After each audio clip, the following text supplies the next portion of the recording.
Langit penjara selalu kelabu, bahkan saat matahari bersinar terang. Di balik tembok beton berlumut itu, waktu berjalan lambat seperti detak jam yang nyaris mati.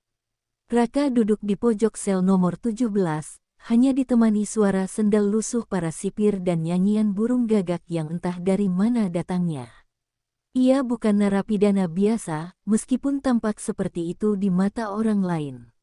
Sejak pagi tadi, sorot mata para tahanan lain tampak lebih tajam. Seolah ada pesan yang belum disampaikan, tapi jelas terasa bahaya mengintai. Raka sudah paham pola itu.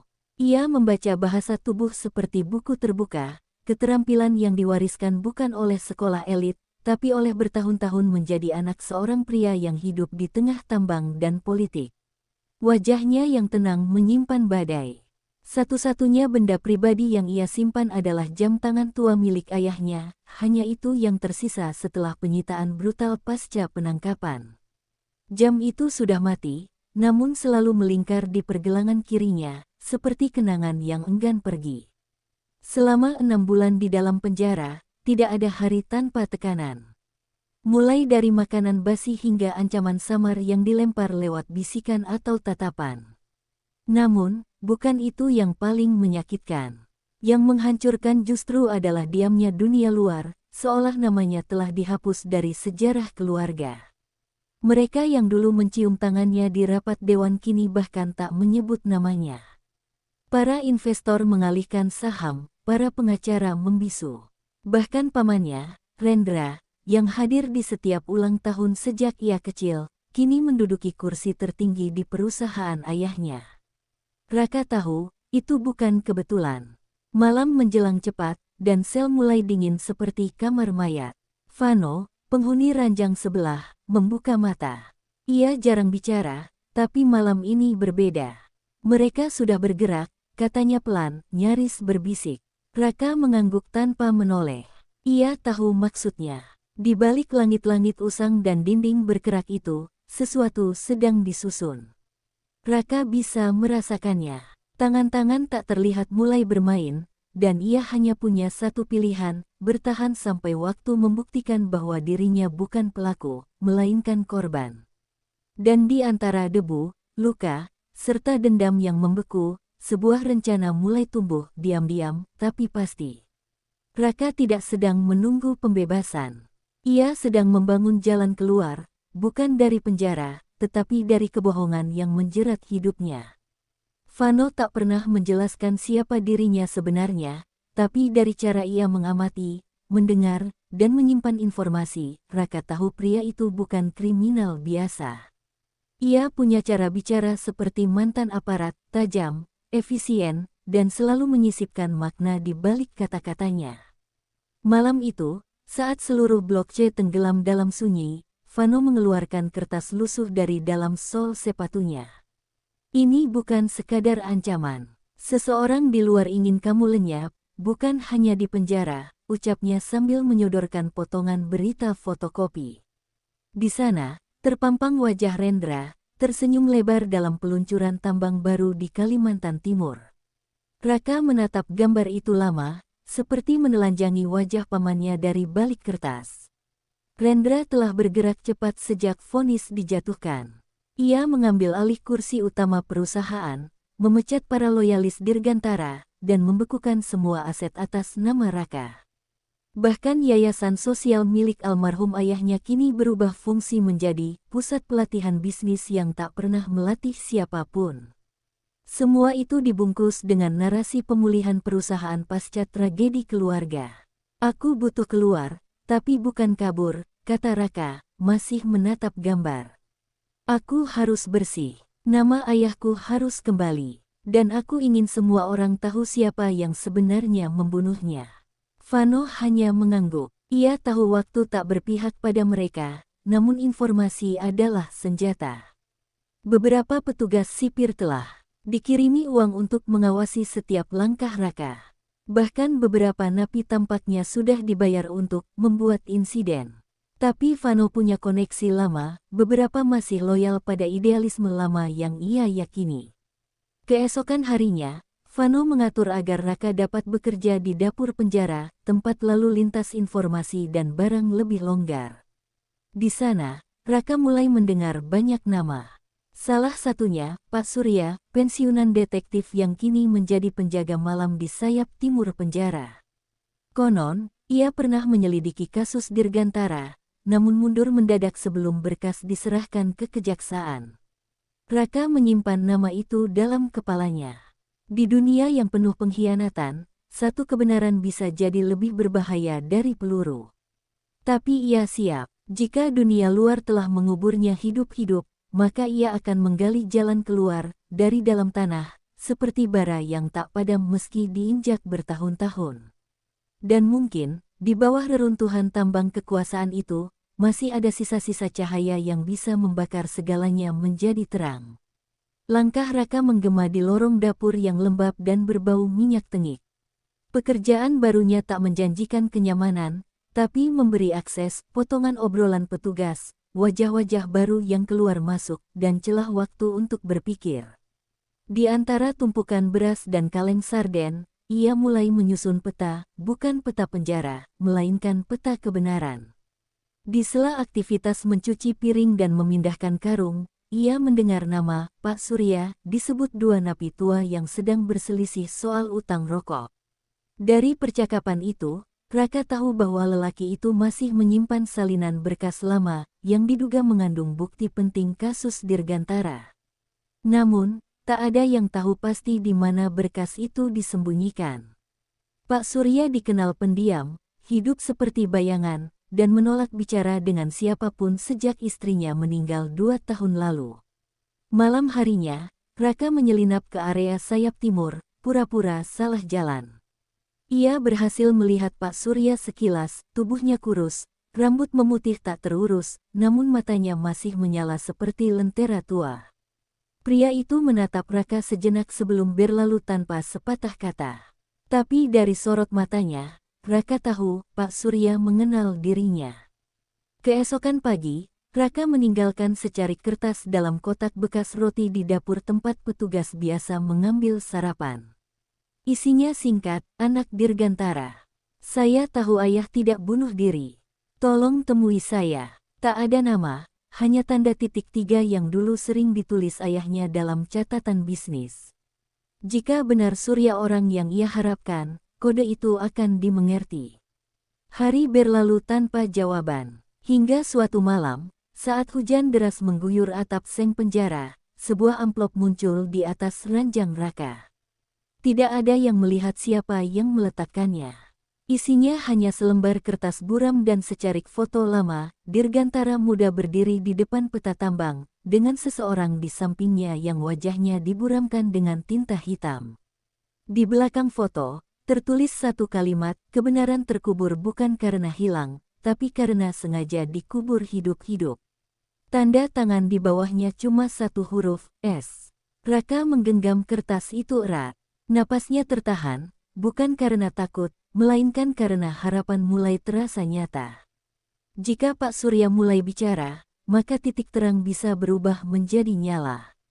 Tapi ia juga sadar, semakin dekat dengan kebenaran, semakin besar risiko yang akan datang.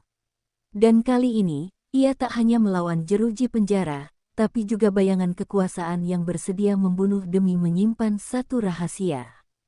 Pagi di penjara datang tanpa suara. Kabut tipis menggantung di antara jeruji besi, menyelimuti blok sel seperti bisikan dari dunia lain. Raka duduk bersila di lantai, membaca ulang kertas buram dari Pak Surya. Meski hanya satu kalimat, maknanya berat, ada sesuatu yang disembunyikan. Jauh lebih dalam dari sekadar berkas. Di dapur, Vano sudah menunggu. Ia melihat ekspresi wajah Raka yang berbeda, bukan takut, tapi gelisah yang tajam. Setelah Raka menunjukkan isi amplop, Vano hanya bersiul pelan. Kalau orang sepertinya mulai bicara, berarti waktu kita tinggal sedikit. Mereka yang mengubur rahasia itu, pasti juga tahu Surya belum sepenuhnya diam. Hari itu, sebuah kejadian mengganggu ritme penjara. Pak Surya tidak muncul untuk jaga malam. Digantikan oleh sipir muda yang tak dikenal, wajahnya asing bahkan bagi napi lama. Vano merasa ada yang aneh. Di dunia penjara, pergantian seperti itu tidak pernah terjadi tanpa alasan, apalagi terhadap petugas senior yang nyaris tak pernah cuti. Kekhawatiran Raka terjawab saat malam tiba. Ia menemukan secarik kertas di bawah baki makannya, ditulis terburu-buru dengan ujung pensil, "Mereka sudah mencium arahmu. Jangan cari saya lagi. Cari Bukit Abu." Tangan Raka bergetar. Ia tahu itu bukan surat biasa. Bukit Abu adalah sebutan rahasia tambang tua milik ayahnya yang sudah lama ditutup setelah kebakaran besar bertahun lalu. Tak ada yang tahu pasti penyebab kebakaran itu. Kecelakaan, kata Pers. Sabotase, bisik orang dalam. Tapi Dirgantara selalu menyebut tempat itu sebagai luka yang tak bisa disembuhkan. Jika Pak Surya menyebutnya sekarang, berarti jawabannya ada di sana. Mungkin bukan fisik, tapi sesuatu yang pernah disimpan, dicatat, atau direkam. Vano mengerutkan dahi saat mendengar pesan itu. Kita perlu orang luar. Aku punya satu nama yang bisa dipercaya. Tapi kau harus tulis surat sendiri. Dia hanya gerak kalau yakin kau yang minta. Raka mengangguk. Ia tahu siapa yang dimaksud, Nadine, sahabat masa kecil sekaligus satu-satunya orang luar yang pernah ia percayai sebelum dunia runtuh. Dengan tangan gemetar, Raka mulai menulis. Bukan permintaan tolong, tapi penggalan kebenaran. Ia ceritakan soal berkas hilang, tambang lama, dan nama pamannya yang terus muncul di setiap simpul kejahatan. Surat itu diselipkan dalam kantong tepung, yang biasa diantar keluar setiap minggu. Malam itu, saat semua kembali sunyi, Raka menatap langit-langit sel. Ia tahu ia sedang menyalakan api di tengah ladang minyak. Tapi jika itu satu-satunya cara membuka tabir kebusukan yang membunuh ayahnya, maka biarlah seluruh tambang terbakar. Angin pegunungan membawa aroma kayu basah saat mobil tua berwarna krem berhenti di depan rumah kayu sederhana di Lembang. Nadine menurunkan kardus berisi tanaman herbal dari bagasi, tangannya masih berdebu saat tukang pos menyerahkan surat tanpa amplop resmi.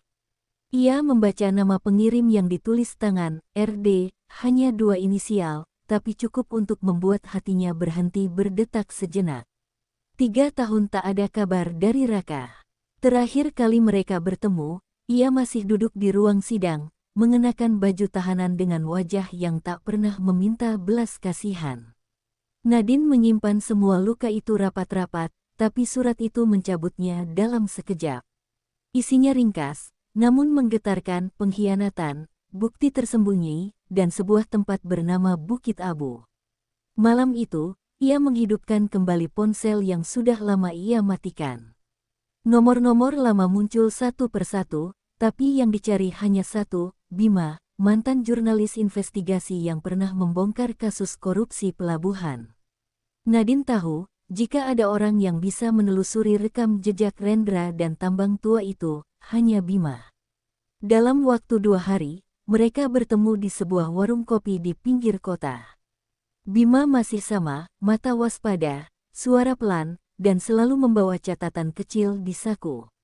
Bukit Abu, katanya, mengernyit. Itu ladang api. Banyak cerita aneh di sana. Orang-orang bilang Dirgantara punya semacam gudang rahasia sebelum meledak. Bima setuju membantu, tapi memperingatkan jika benar ada yang dikubur di sana. Mereka bukan hanya membongkar rahasia keluarga, tapi juga menyentuh kepentingan politik, bisnis, dan aparat. Nadine tak peduli. Ia menatap Bima dengan dingin. Aku nggak datang jauh-jauh buat main teka-teki. Raka bisa mati di dalam kalau kita lambat. Sementara itu, di penjara, Raka mulai merasa ruang geraknya menyempit. Beberapa napi mulai memperlakukannya berbeda, bukan lagi dengan ancaman terang-terangan, tapi dengan sikap terlalu ramah, terlalu diam. Vano curiga mereka sedang memantau, bukan berteman. Dan biasanya, itu berarti mereka menunggu perintah. Pada malam keempat sejak surat dikirim, lampu sel padam 5 menit lebih lama dari biasa. Dalam gelap, seseorang menyisipkan sebilah kawat kecil di bawah pintu. Isyarat jelas, ancaman. Tapi Raka menyelipkannya ke balik bantal, tak menunjukkan ketakutan. Ia hanya berharap Nadine cukup cepat membaca kode dalam suratnya. Di luar tembok, api mulai dinyalakan dari jauh. Bukit abu menunggu untuk digali. Dan dunia yang selama ini diam, perlahan mulai memperhatikan kembali nama yang mereka buang, Raka Dirgantara. Nadine dan Bima berdiri di tepi kawah lama Bukit Abu. Kabut pagi masih menggantung ketika mereka tiba, menyelinap di antara puing-puing besi hangus dan tanah merah yang membatu. Tak ada tanda kehidupan, hanya keheningan pekat seperti nisan raksasa. Namun, di bawah tanah itu, Raka percaya ada sesuatu yang pernah disembunyikan ayahnya, sesuatu yang bisa menjungkirbalikkan segalanya. Bima mengeluarkan pemindai logam kecil dari tasnya. Kalau benar ada ruang penyimpanan tersembunyi di bawah sini, kita butuh lebih dari sekop, gumamnya. Nadine, tanpa ragu, mulai menggali dengan tangan telanjang, mengabaikan batu tajam dan tanah becek. Baginya ini bukan sekadar pencarian, tapi penebusan. Dulu, saat Raka ditangkap, ia diam, tak percaya, tak membela. Dan diam adalah pengkhianatan terkejam.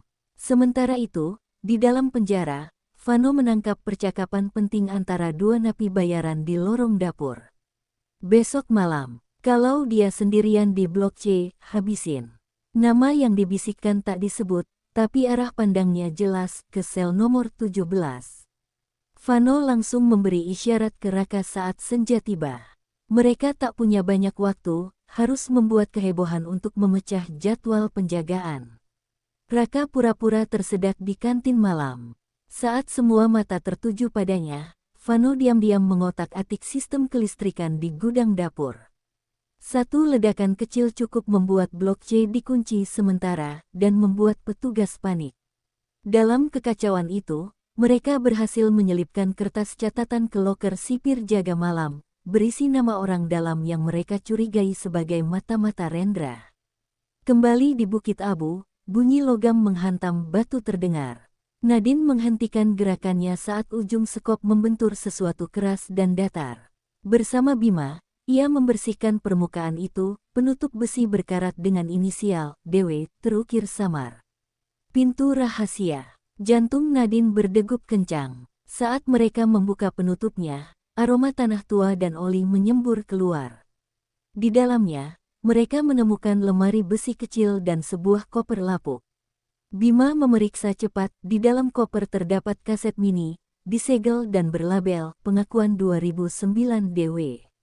Nadine menggenggamnya erat. Ia tahu, kaset ini bukan hanya suara almarhum Dirgantara, tapi kemungkinan bukti bahwa ia tahu siapa yang merencanakan kematiannya, dan mungkin siapa yang mengincar Raka hari ini.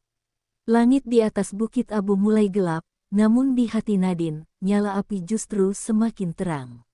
Mereka membawa rekaman itu turun gunung malam itu juga. Esok hari, ia akan menemui satu-satunya orang yang cukup berani untuk menyiarkannya ke publik, seorang penyiar radio bawah tanah yang tak bisa disuap. Sementara itu, di dalam selnya, Raka bersiap menghadapi malam paling berbahaya dalam hidupnya, tanpa tahu bahwa di luar sana, suara ayahnya yang telah lama dibungkam, akhirnya akan bicara.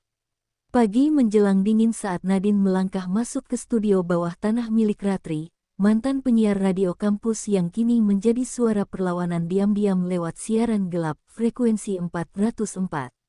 Di dinding beton studio kecil itu, tak ada hiasan, hanya mikrofon tua, mixer sederhana, dan monitor kecil yang menampilkan peta gelombang siaran. Ratri menerima kaset mini itu dengan alis terangkat.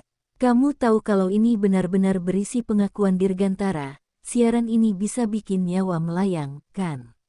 Nadine hanya mengangguk. Ia tak butuh bujukan, hanya satu hal, kebenaran didengar. Dalam beberapa jam, Ratri dan tim teknisnya berhasil menyalin isi kaset ke format digital. Detik-detik pertama, suara berat dan tenang terdengar, suara Dirgantara. Dalam rekaman itu, Dirgantara berbicara tentang ancaman akuisisi paksa, penggelapan dana melalui anak perusahaan tambang, dan, yang paling mengejutkan, pengakuan bahwa ia tahu seseorang dalam keluarga sedang merencanakan penggantian paksa kepemimpinan. Nama, Rendra, disebut jelas, diikuti pernyataan bahwa jika sesuatu terjadi padanya, rekaman ini harus jatuh ke tangan anakku. Nadine meneteskan air mata mendengarnya. Itu bukan hanya bukti, tapi surat terakhir dari seorang ayah. Ratri tak menunggu lama. Menjelang siang, suara dirgantara dipancarkan lewat gelombang radio gelap yang menjangkau wilayah perkotaan dan pedalaman tambang. Dalam waktu 2 jam, rekaman itu menyebar ke forum daring, akun whistleblower, dan akhirnya media nasional. Di dalam penjara, reaksi terjadi hampir seketika. Televisi Ruang Bersama menyiarkan potongan rekaman dengan tajuk besar, pengakuan mendiang Dirgantara bocor, tudingan terhadap Komisaris PT Andala Tambang. Wajah-wajah napi menatap ke layar, lalu bergantian menoleh ke arah Raka, yang berdiri kaku di sudut ruangan. Ia bukan lagi terdakwa, tapi pewaris suara yang kembali dari kematian. Namun malam belum memberi hadiah sepenuhnya.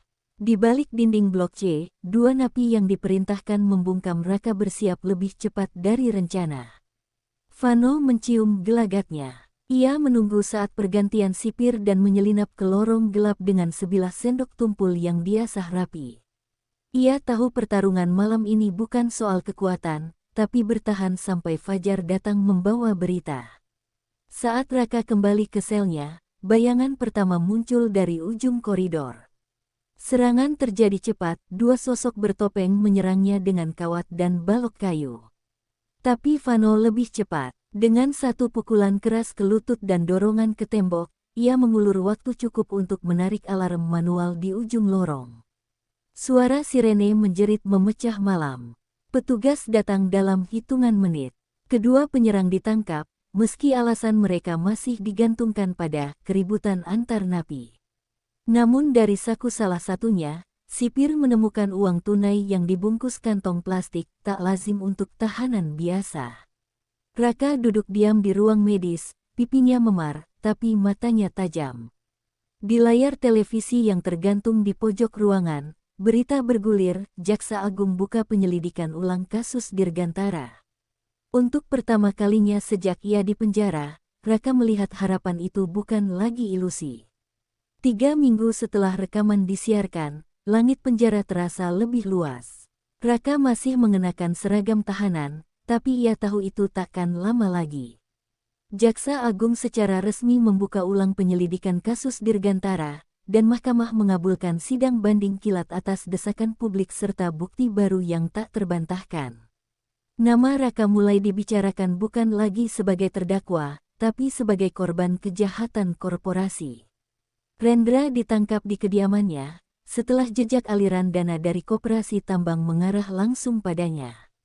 Ia sempat menyangkal, namun saat pengacaranya dihadapkan pada rekaman lain, hasil wawancara Pak Surya sebelum menghilang dari penjara, semua bantahan runtuh. Ia ditahan, dan berita itu menjadi sorotan nasional. Konglomerat besar tumbang oleh suara yang pernah dikubur. Raka dibebaskan secara resmi pada akhir bulan. Di depan gerbang penjara, Nadine menunggunya. Tak ada pelukan dramatis atau air mata, hanya genggaman tangan erat yang menyimpan janji masa depan. "Ayahmu bisa tenang sekarang," bisik Nadine. Raka mengangguk, menatap langit sore yang tak lagi terasa berat. Bersama Nadine dan Bima, Raka mulai menata ulang aset yang diwariskan padanya.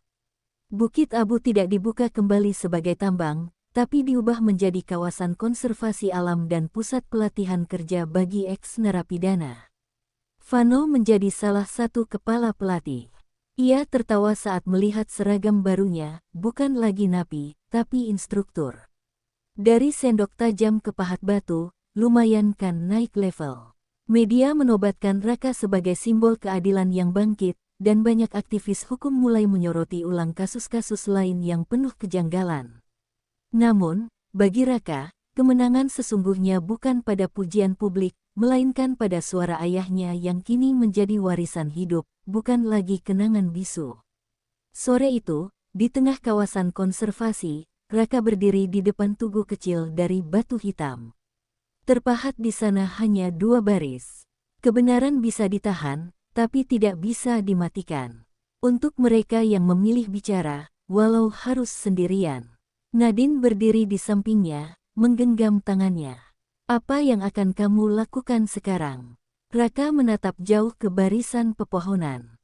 Hidup, jawabnya singkat, tapi penuh makna. Setelah semua badai, akhirnya ia memilih untuk hidup. Bukan sebagai pewaris perusahaan, bukan juga sebagai korban, tapi sebagai seseorang yang telah melewati kelam dan memilih cahaya.